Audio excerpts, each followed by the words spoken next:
everybody. Welcome once again to another installment of A Rebel Without Applause, coming to you as I always do from this, my little nutshell of infinite space, my television studio apartment right here in the Wood of the Holly. And I have a very special guest. This is a gentleman I've been just so looking forward to talking to. He is an author, he is a historian, and he's just finished a brand new book about one of the least known but perhaps most important figures in the Second American Revolution. I'm talking about a congressman born in Vermont who relocated to Pennsylvania, and without his life, our world would be incredibly different. His name is Thaddeus Stevens, and the book is called Thaddeus Stevens, Civil War Revolutionary Fighter for Racial Justice, and the author is Bruce Levine. He's with me on the other side of this little digital divide, and there's his book. I had the privilege of reading it. I really enjoyed it, and I want to start off by recommending it, and then welcoming professor, historian, author, the whole thing, Bruce Levine. Welcome to A Rebel Without Applause. Thank you, Bill. Thank you for having me on. Oh, it's a real pleasure. Now, I want to start off with the cover of the book and this photograph, which I think is sort of iconic, of Thaddeus Stevens. And he looks just so severe. He has this kind of pout. He looks angry. I'm curious to know if that's just because when someone got their photo taken in the 1860s, it was like going to the dentist, or this reflects some sort of severe, harsh attitude that animated this man's life. Well, I think there are photographs of him. I know there are photographs of him in which the expression is milder, but I think this photo, this image, captures the way he approached the issues of slavery and racial equality as they arose in the Civil War and Reconstruction. From a dramatic perspective, I almost think of like this benevolent angel, not unlike Richard III. You mentioned he suffered with a clubbed foot and a premature loss of hair, which, I know something about. That's sort of the image I kind of see in my mind, but his actions betray a far more compassionate person if you look at the political arc of his life. He was extremely compassionate towards those he considered the oppressed and the exploited, and empathetic. And toward those who did the oppressing and the exploiting, that image captures his anger and determination to deal with them firmly. Now, I get from some of the other accounts of Thaddeus Stevens that he wasn't always treated so kindly by historians. You were actually offering sort of a fresh look at his life. Well, by the 1880s, the Northern elite was turning its back on the free people and looking balefully backward at the revolution that had actually given it control of the federal government. But they had become much more conservative and didn't like the image of tumult and what it had taken to defeat the slave owners. And so they looked upon Stevens more as a villain. And the cultural producers and the academics of the time took their cue from that. And from then until at least the 1950s, Stevens was looked upon as a heartless, cruel dictator. You even see this in John F. Kennedy's Profiles in Courage, published in the middle of the 1950s. So here's somebody educated at Harvard, where he inhaled that negative view of Stevens and is brutal towards Stevens. It's not until after the civil rights movement of the 60s and 70s that this image begins to change. Now, I'm just curious why Thaddeus Stevens, what in his life resonated within your own, and why you decided to take a deep dive into this congressman from Western Pennsylvania. Well, I grew up in the era of the modern civil rights movement. And that cause, among others, has always been very close to my heart.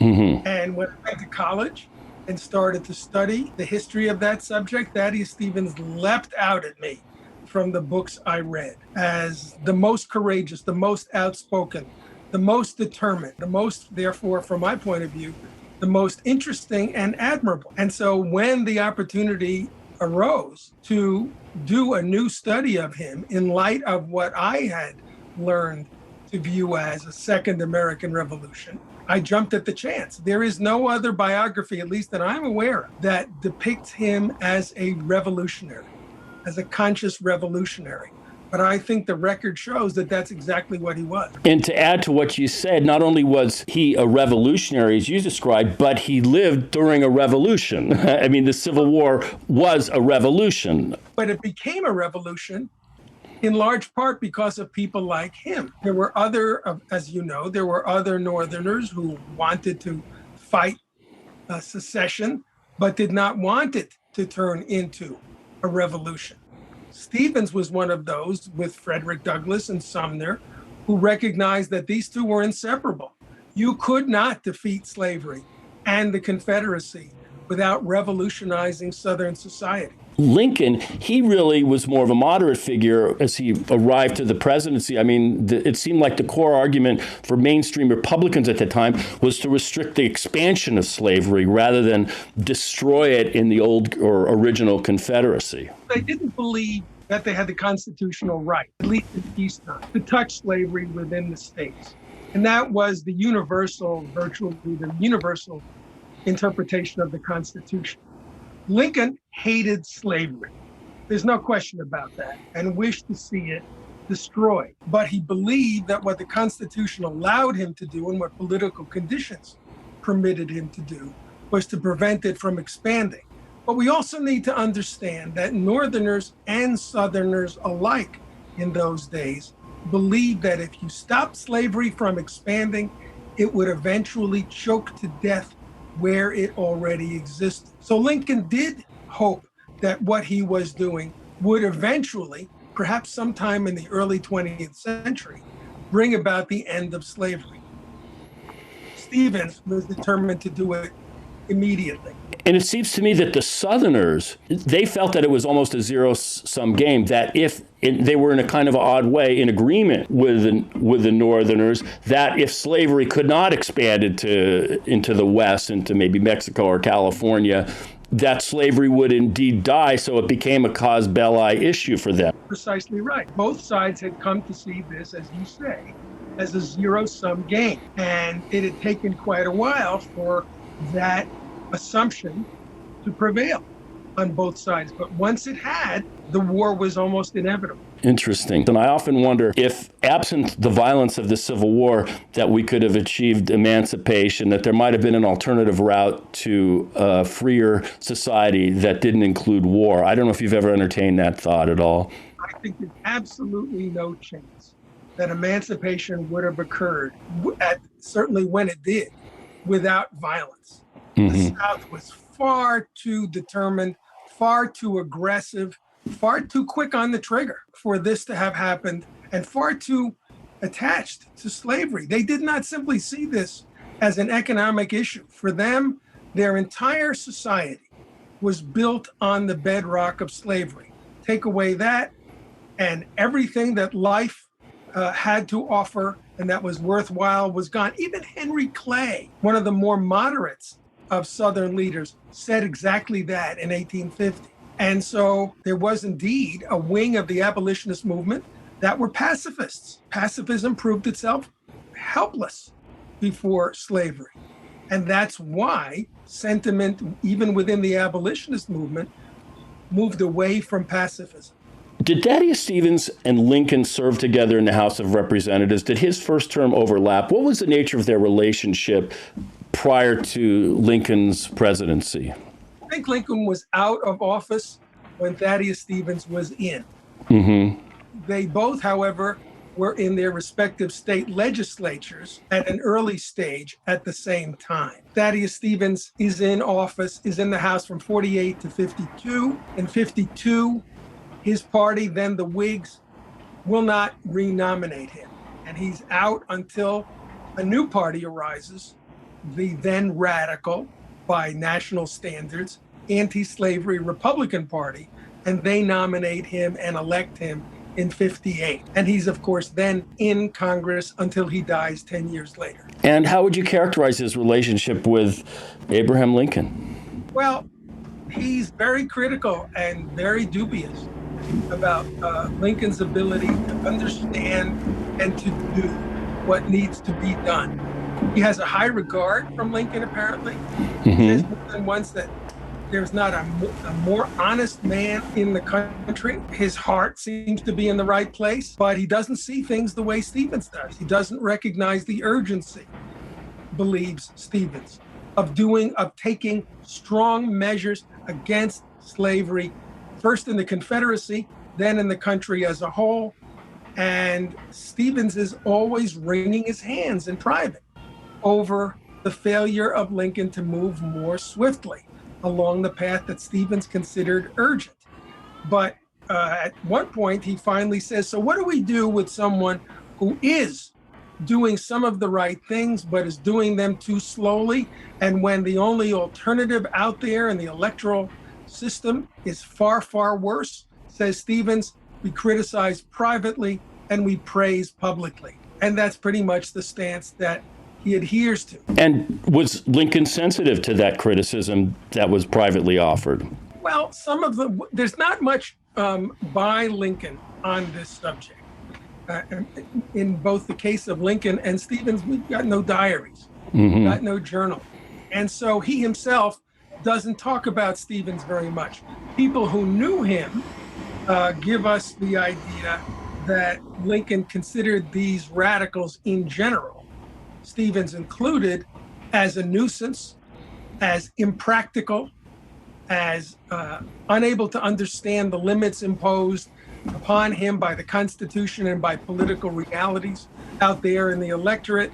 But, say these witnesses, he also recognized that by pounding away on the need to do more, these people were also, these radicals, were helping to change public opinion and thereby give him greater opportunity to move ahead when he decided it was time to do so. They were paving the way for him, even though he found them difficult and unappreciative of what he was doing at the time. Now, Thaddeus Stevens was a congressman, and as you mentioned, he was a chairman of the House Ways and Means Committee. He wasn't just a total bomb thrower. He had to navigate politics. Very good at it, too.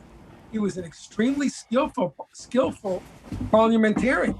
And outmaneuvered a lot of his opponents because he knew the rules and he knew how to use them. Stevens also was not only the chairman of the Ways and Means Committee, which was a very powerful committee, he was the de facto floor leader of the Republicans in the House, almost the equivalent of a majority leader in one of the houses of Congress. So this was a savvy person. Not only a radical one. As you look back on the events of January 6th, and I saw those people storming the halls of Congress with their Confederate flags, seemingly so fearful of this multicultural democracy. Did your book and this life of Thaddeus Stevens take on maybe fresh meaning to you? Well, sure. I mean, I began work on this book quite a while ago, but beginning at the very latest, last summer, during the Black Lives Matter mass marches, which were so heartening, this book's significance grew in my mind. And I had wished desperately that the book would have come out 6 months earlier for that very reason. But yes, we're living with many of the same issues that preoccupied Stevens and others at that time, because the Second American Revolution was not completed, as Eric Foner puts it in the title of his book on Reconstruction. And so we're living with the failure to complete that revolution, and it still lays out the menu of things we need to do today. I guess the template that was laid out was 13, 14, and 15, and actualizing them. By that, I mean the amendments that pretty much codified into law the gains supposedly won in the Civil War. But to me, they seem more like a promise laid out for the future than a reality at the time. Well, that's what they came to be. Not the 13th Amendment so much, although one can equivocate about that too, because what does freedom really mean is at the heart, really, of the whole era and the debates and the conflicts of that era.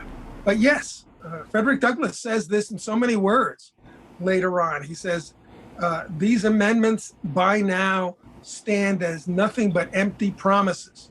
They have been gutted by the South, and the North is not doing anything to enforce them.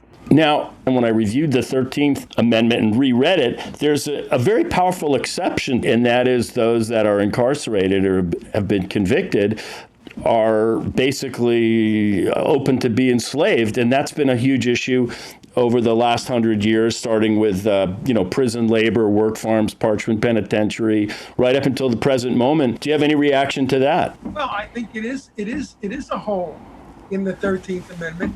There are big holes in all three of these amendments. And the issue is always who has the power to, in practice, close those holes, and who has, on the other hand, the power to blow them wide open and come storming through. If you have a sympathetic court system and a sympathetic police force and sympathetic prosecuting attorneys and legislatures and presidents, then those holes are not so important. But if you have people who are not going to really try to make those laws and amendments live up to the spirit in which they were written, then sure, they can be effectively nullified. And that's what indeed happened under Jim Crow. Talk about, if you would, Thaddeus Stevens' struggle, because I don't think he lived to see the 14th Amendment ratified or the 15th, but he did indeed live to see the 13th Amendment. What was that struggle like for him? Well, he did live to see the 13th and 14th. Oh, the 14th, okay. Ratified, and he was a prime mover behind the 14th and did live to see it ratified. He died not very long after its ratified. These were very, very important to him. Of course, because while Congress had already passed legislation to amplify the rights of the emancipated slaves, everybody understood that a future Congress could overturn those laws, and the Supreme Court could declare them unconstitutional. So Stevens and others recognized eventually that what needed to be done is put this in the Constitution so that it can't be rescinded by Congress and it can't be nullified by a Supreme Court, and it would take another amendment, which are very difficult to enact, to overturn them then. And so Stevens mobilized first to convince his party and his president that the 13th Amendment needed to be passed. And by the way, Stevens called for that Emancipation Amendment a year before Lincoln agreed to sponsor it, agreed to accept it. And then the 14th, and then the 14th, which of course gives birthright citizenship, anyone born in the United States, other than Native Americans who belong to their own sovereignties, and children of foreign diplomats, for example, automatically become a citizen not only of their country, but of their state. And the 14th, of course, also provides for equal treatment before the laws, provides for the punishment of anybody who interferes with the equality before the law, and so on. And then he calls, furthermore, for a 15th Amendment on the strength of the 14th Amendment. Right? He basically says, okay, look, one of the things you said in the 14th Amendment is if a state denies the franchise to adult men, their representation, state's representation in Congress will be reduced. What you therefore said is, it is the right of a male citizen to vote. Well, now you need to have an amendment that says that in so many words and that more clearly defends that right. He does not live to see that enacted. And in fact, the Republican Party refuses to place such an amendment in its 1864 platform, which disgusts Stevens. But after Stevens dies and the Republicans win the election of 1864, and so they're not facing the electorate, then they do indeed pass the 15th Amendment. Now, two things about the amendment process. One, Andrew Johnson wasn't necessarily an obstacle to that passing because, as I understand it, the president has no sign-off role on amendments. So it's just the relationship between the federal legislatures and the state legislatures. So they didn't have that obstacle in terms of the amendments. And then upon rereading the 14th Amendment and thinking about January 6th, it looks very clear to me upon the reading in Article C that if you participate in sedition or try to obstruct a lawful functioning of the Constitution or of the government processes, and you had held office, federal office, you would have disqualified yourself from holding future office. So it was originally written to keep unreconstructed Confederates out of the federal government, but now it could conceivably be applied to the last American president should he decide to run again. Yes, I suppose that's true. Congress would have to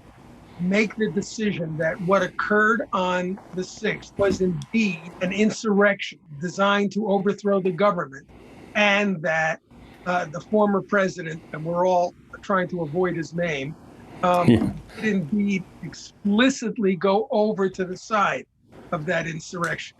I doubt we're going to see that happen. I doubt we're going to see the Congress do that. But I think you're right. It's theoretically possible.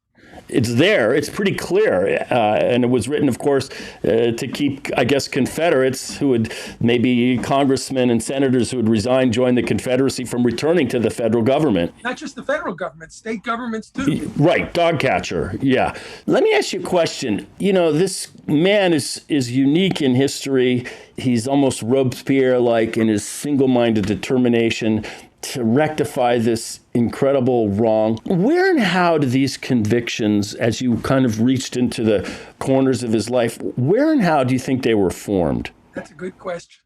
And that's one of the questions that I was unable to answer prior to researching this subject more deeply. Steve has not been ignored by historians. There are about 12 books written about him between the time of his death and the present, and I couldn't find much more than a trifle in any of them about how this man's convictions had formed. So after looking into it, what I concluded is it's a combination of at least 3 factors. One is he's born in the most radically democratic state in the Union, Vermont, a state that's really born in a struggle for the rights of small farmers to own their land, a violent struggle, by the way, to come back to a subject you raised earlier. And a state that passes one of the most radically democratic constitutions for itself in the country, one that is designed to be the most responsive to the voter as possible. And the first state to condemn in its state constitution the enslavement of human beings. And Bernie Sanders. So it's the whole thing. It was a remarkable little place that had basically fought itself into independence from the much more conservative state of New York. So that's one, I think, where he was born. His family was apparently very attached to the most democratic aspects of the American Revolution, the first American Revolution. He was taught, he said later, to revere the Declaration of Independence, which was the most democratic document to come out of the Revolutionary War.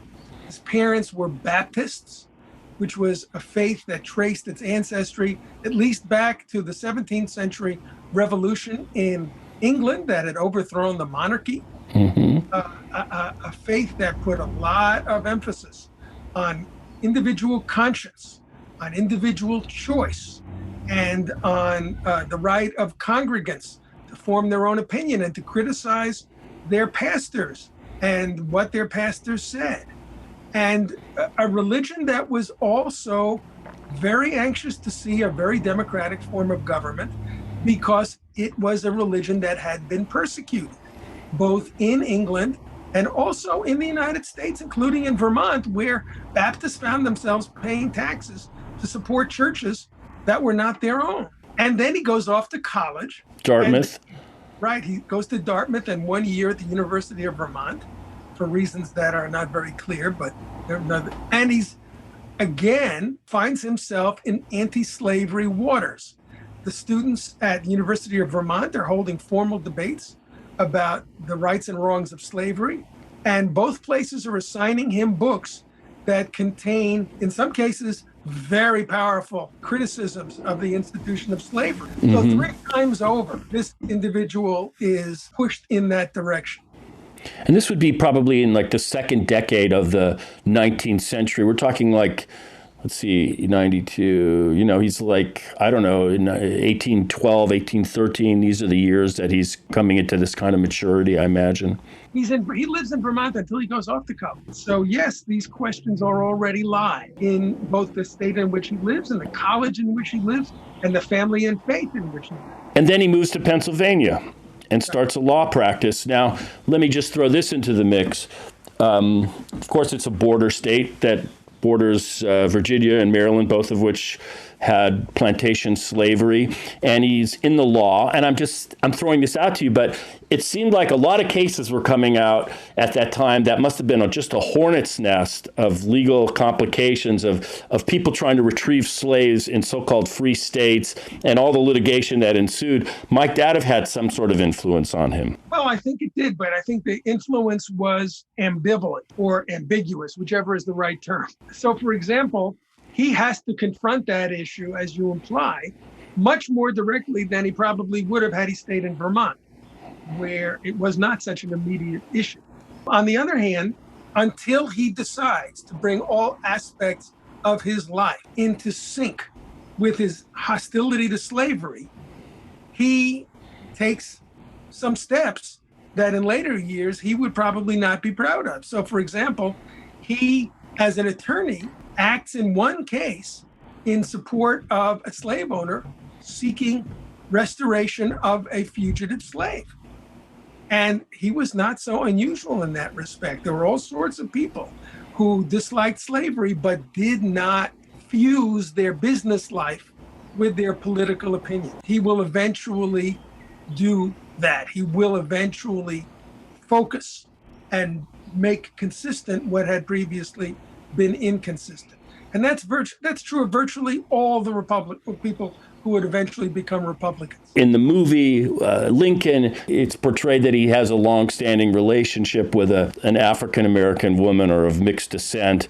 I'm just trying to get an idea of maybe what kind of contact he had with black people, maybe after he moved to Pennsylvania, that could have just informed his attitudes. Well, in 1848, he does indeed hire this woman, Lydia Hamilton Smith, a widow of mixed ancestry. The depiction in the film that asserts that they were lovers, I found no evidence of that, and therefore wasn't going to repeat it. Not that there'd be anything wrong with that, right? As Stevens would have said, I'm sure.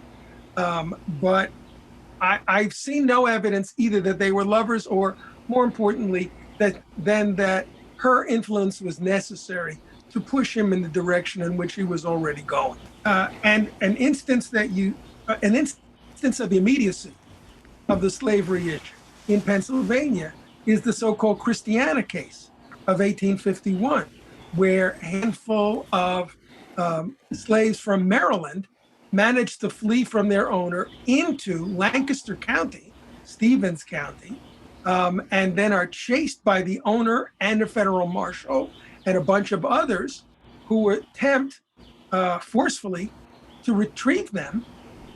And the fugitives and their allies resist arms in hand, and they kill the owner, and they seriously wound another member of the posse.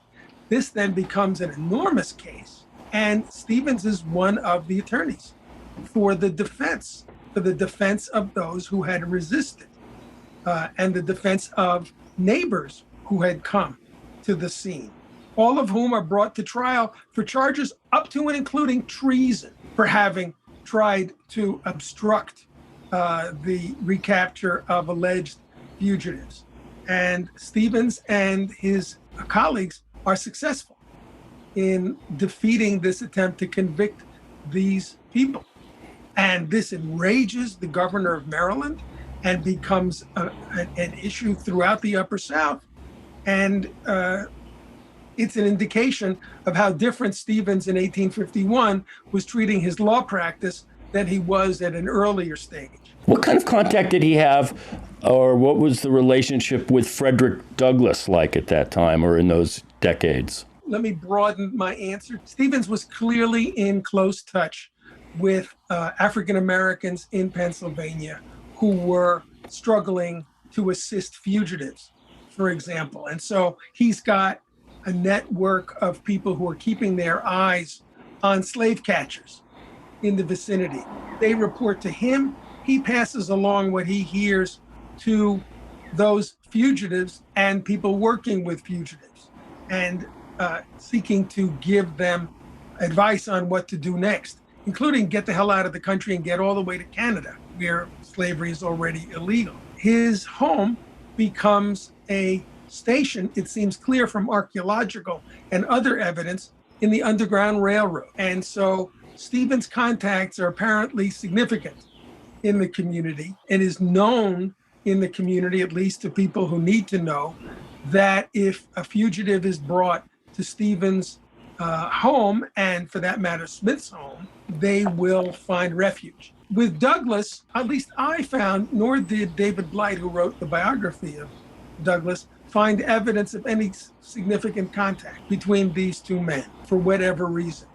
They were fighting parallel fights, but it does not look like they did so directly in tandem with one another. What about William Lloyd Garrison, who, was a publisher and huge advocate for abolition? By the same token, I did not come across correspondence between them either. At that time, in the decade prior to the Civil War, Congress is only in session a few months of the year. So the balance of the year, the congressman would be probably living in his own district. And so I was just kind of, as you mentioned about the archaeological evidence in his home, it might have been that the bulk of his life was spent when he wasn't in Washington trying to, help this underground railway or assist in the emancipation of individual slaves. It's possible. I'm not in a position to give a complete answer to that question. Part of the problem here, Bill, is that while we have a fair number of letters that he wrote, his handwriting is almost illegible, and was also, to the frustration of people he wrote to, considered illegible at the time. So if there's evidence in those letters that he did this, that, and the other thing, in particular with regard to the Underground Railroad, so far nobody I know has been able to crack that evidence. But he certainly must have spent at least some of his time actively involved in the Underground Railroad, but he was also still a practicing attorney. And he was also an owner of an ironworks, more than one at various times.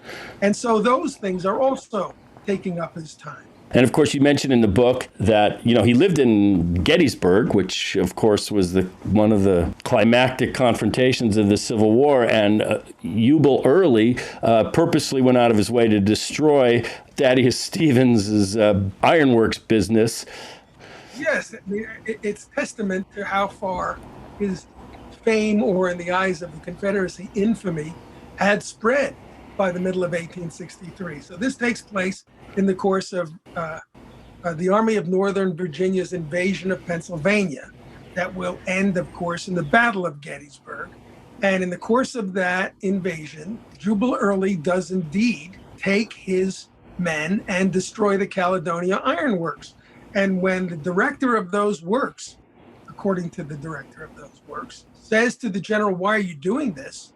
Jubal Early says, "Because the owner of these works has done more damage to the Confederacy than anybody else in the Union government." And as I say at the beginning of the book, Frederick Douglass didn't agree with Jubal Early about much of anything, but he certainly agreed with him how important Thaddeus Stevens was to the war against slavery. Not only was he unique in the fact that he could envision what this modern America might look like with a multicultural democracy, he was a powerful advocate for public education, which I guess he felt were all fundamental to this kind of democracy that he envisioned into the future. Yes, because Thaddeus Stevens was a believer in active government. He was a believer in what we call capitalism and what then was called free labor economy. That's what the Southerners called them, but even some of the Southerners called them that. He believed that at the time that this system was the bringer of progress and civilization to the world, that it was also the bringer of freedom, but that it wouldn't happen by itself, that government needed to take an active part not only in promoting that economic system, with a whole raft of laws, but also making equal opportunity for people to participate in what Stevens saw as the benefits of that economic system, not least of them universal access to free public education. And in that respect, Stevens was once again occupying what in many parts of his state was a very unpopular position. Because the same as today, we'll hear somebody like a politician in Texas in the midst of floods and epidemics say, nobody has the right to ask his or her government for assistance with things like that. That's not the role of government. There were people at the time who said, why should I pay taxes for a common school system, public school system? I don't have kids in school, so what's it to me? And Thaddeus Stevens had to argue that you have a stake in the society as a whole, and government has a responsibility to its population as a whole, not simply to individuals who may or may not fit into one or another mold. And it's an uphill battle in his own district. And in fact, because he fights so hard for a bill in favor of public education, he is, for one term, unable to get reelected to the lower house of the Pennsylvania legislature. This guy is actually, he's anticipating almost the 20th century. It's almost, he sounds like a little bit like a New Dealer in a way to me. That's an interesting point. I mean, he's certainly not the only one who is in favor of what were called internal improvements, and which, as you say, we more commonly today refer to as infrastructure. Henry Clay, indeed, was considered the father, and before him, Alexander Hamilton, right, believed strongly that the government had a need and responsibility to work on infrastructure and spend a great deal of money on infrastructure. But neither Hamilton nor Clay even less than Hamilton, were prepared to fuse that belief with the ideas of genuine freedom for all and equal opportunity for all. And so, yes, in doing that, Stevens is one of the moderns. And another thing that's always interested me, and I've always wanted to have a conversation with an authority on this, is the promise and the tragedy of the Freedmen's Bureau, which seemed to me, when I read about it in Black Reconstruction in America, which was sort of a life-changing book for me. For me too. I also read that in college. It certainly opened my eyes. Yeah, that's a life changer. I don't know why it's not required reading, for every person, because it seems, he was a genius. And by the way, he just quotes in that book, just speeches by Thaddeus Stevens. They're like 10 pages. And then Charles Sumner for 20 pages. He really, it's dramatic.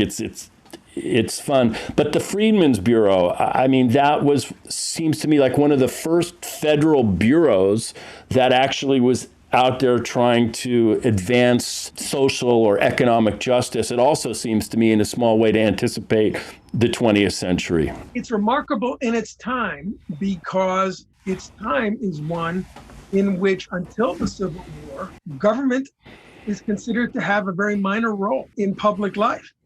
And what we call the safety net was non-existent in virtually any way in those days. If you have to fight so hard, even for public education, you can imagine how little was done aside from private charity to take the edge off, again, to understate the problem, to take the edge off the difficulties of life for individual human beings. So yeah, this is a step forward into another era with the Freedmen's Bureau, which in part is why it was so widely disliked. And why, when an attempt is made to extend its life, Andrew Johnson vetoes the measure, and Congress has to eventually override that veto. But initially, if I remember correctly, it doesn't immediately override that veto. It falls short of the votes necessary to override the veto. So this is something very new. And when Congress does get around to reviving it, they even expand its writ. They increase its power and responsibility. But it expired, I believe. Its life expired. It was not renewed. Eventually, it expired. Which underscores to me the core tragedy of the whole Reconstruction moment was the lack of reparations, of land redistribution. We see that in Latin American countries where there's a call for, you have these the El Jefe, these plantation cultures, and there's revolutions, and the core issue is land redistribution. But from what I can gather, and I would like you to expand on this in relation to Thaddeus Stevens, that didn't happen in the United States after the Civil War. That's exactly right. That's exactly right. The twin pillars of pre-war Southern society are land and slave labor. And the best land, in often huge quantities, are concentrated in the hands of very few people in the South.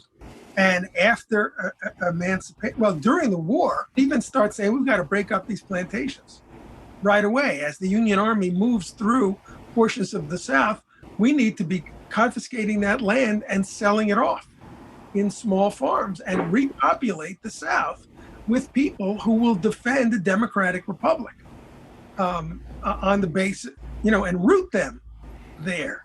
And when the war is over, his emphasis on giving those farms to the emancipated slaves increases dramatically, because he basically believes that giving them legal rights is not going to mean anything if they, in order to survive, have to work for the same old plantation owners who can withhold work as a way of coercing them in other aspects of their life. So if we want them to live in any equal way, much less exercise the vote free of coercion, we need to give them farms. And he fights very hard for this. And although he had managed to eventually persuade his colleagues to adopt a number of other ideas which they originally scorned as preposterously radical, not this one. He cannot get the Republican Party to go along with confiscation of private property in peacetime. And so the African American population in that era is overwhelmingly left without land. And if you want to see a modern parallel to that and what that means, look at South Africa, where apartheid was struck down, but where the land was not redistributed. And so the African population, the Black population of South Africa, remains mired in poverty. Imagine, if you would, if that land had been redistributed and 4 million or so formerly African slaves were turned into small farmers, what our history would be like today. The legacy of poverty, it would be completely different. I think that's true, but you would have had to do a great deal. You would have had to not only divide the property among them, but you'd have had to give them a fair amount of money to make a go of those farms, because farming is not an inexpensive proposition, and this is a people impoverished after lifetimes of slavery. And then again, getting back to the question of violence, you need to defend them against violence, because giving them the land, that land can be taken away if you do not give them the wherewithal to protect the land they have received. And again, the North wasn't willing to do what was necessary on that score. And there's a double irony, as I listen to you, wrapped into that. Within decades, the United States government was giving away Indian land to all kinds of people, but they didn't have the same ideas towards the plantation owners. Right.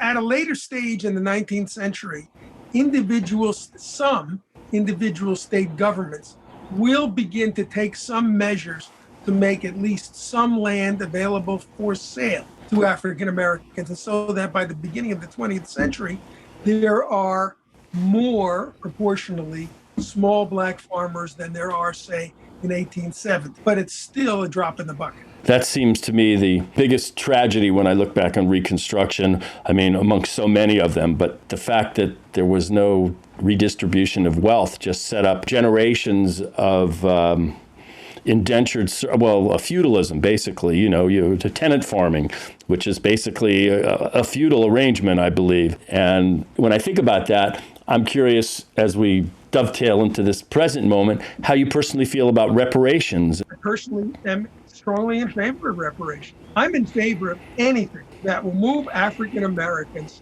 further in the direction of equality with whites. I'm in favor of affirmative action in hiring. All other things being equal, jobs should be given to those who have been denied equal hiring in the past.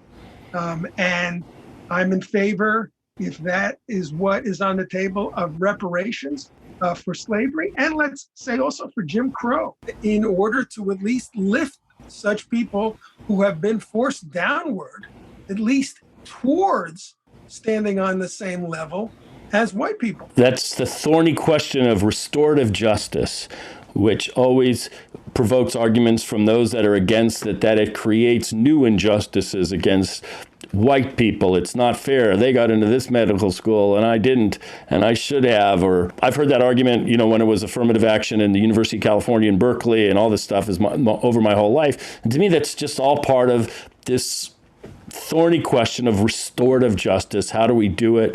And how do we sell it in a way that it can actually happen? Well, it's hard to sell this kind of thing to people who don't give a damn about others, and especially don't give a damn about oppressed and exploited national and ethnic and religious and gender minorities, or in the case of women, majorities. They're always going to be saying, oh, well, this is not fair. This is coming at my expense. And the only answer possible is, it seems to be coming at your expense because what you have is partly the result of depriving others of equal access. And so in order to get the result of there having been equal access, yes, you're going to have to lose some of your privileges, your accumulated privileges. And until this country comes to accept that idea, the claims of democracy and equality are going to remain unfulfilled and hollow. And in all other aspects of life, we recognize the principle of restorative justice. Germany, after the Second World War, paid a lot of money to Israel, right, in the name of apology for the murder of millions of people. My mom received some of that money. So what is that if not restorative justice? Exactly. And it's not by any means the only such case. I think you're doing the noble work in pursuit of that, because I feel like one of the big things that obstructs people's sort of coming to this kind of consciousness is that we're so much wrapped up in the mythology of our history as opposed to the truth of our history. I live in the world of movies and, Print the Legend, baby, Gone with the Wind, Andrew Johnson of Tennessee. The mythology, we're so drenched in it. Make America Great Again, all the Robert E. Lee, the statuaries across the southern states. We're so drenched in the mythology of our history that we miss the truth. And you're doing the work of trying to this is really what went down in 1865. Excuse me. Thank you. A lot of us are trying to do that work. And at the risk of seeming to be an apple polisher, you are too, by having all these podcast sessions with people who are writing these books and so on. And it is work that needs to be done. And it's also worth saying, I think, that the myths that are being propagated are a certain kind of myth. Right? There are myths all over the place, but the ones that you're referring to are the myths meant to cement the privileges of some at the expense of others. And those are the ones in which the priority needs to be to tear them down. Population needs to be re-educated in the truth of what happened. It seems to me one of the challenges for you and Manisha and Eric Foner and some of the other really brilliant historians that I've talked to who live in academia and universities is that you guys have this sort of cultural obligation not only to speak to your peers, but to the public at large, that these books like yours need to cross out of just the gilded, ivy-encrusted halls of academia and get into the public consciousness. And that's part of what I want to help you do, and it's sort of what I'm trying to do with my own screenwriting, when I can.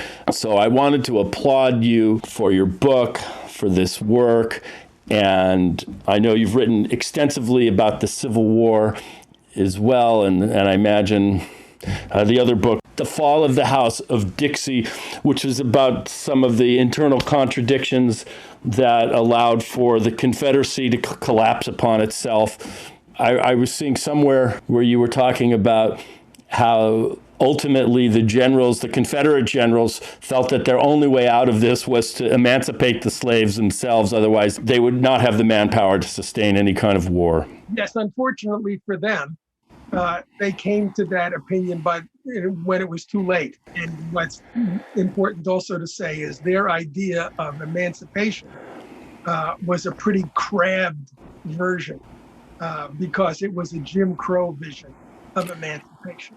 Right, and to some extent, that was the vision that ultimately prevailed. To me, if you don't understand Reconstruction, you just can't really understand our own moment. The continuum, we're still trapped in it in a way. And as you well know, laws restricting access to the ballot are being passed all over the country. Right.